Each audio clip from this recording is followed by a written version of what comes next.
Mike Tyson and George Foreman admit one heavyweight would beat them even at their best. George Foreman and Mike Tyson are two of the most feared heavyweights of all time.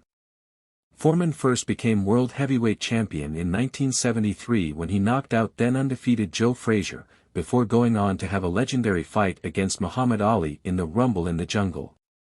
Ali won that by 8th round knockout, with Foreman then initially retiring in 1977.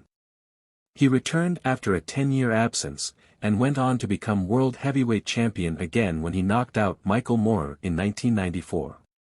That win saw Foreman become the oldest world heavyweight champion in history at the age of 46 years and 169 days old, before he finally retired in 1997.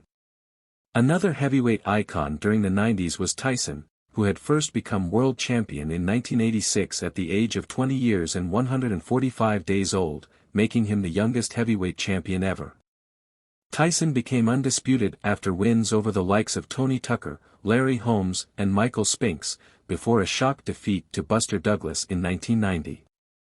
Iron Mike became world champion again when he stopped Frank Bruno in March 1996, but back-to-back defeats to Evander Holyfield, along with a loss to Lennox Lewis a few years later, led to Tyson's career eventually come to an end. While Foreman and Tyson may have never fought each other, they were both in agreement when it came to naming one man who would have beaten them both in their prime, with Foreman stating that Muhammad Ali would have always defeated him. "Once in the ring with the great Ali was enough for me. If I'd changed my approach back then, he'd have another plan. Nothing beats some fighters but time."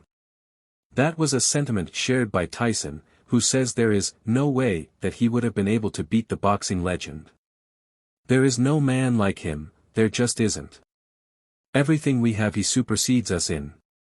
He was an animal, he looked more like a model than a boxer. He's like a Tyrannosaurus Rex with a pretty face, he's just mean and evil, he'll take you to deep waters and drown you. He's very special. The best. Nobody beats Ali. I can't beat that man, hell no. No way." Before passing away in 2016, Ali made his prediction for who he thinks would have come out on top between Foreman and Tyson.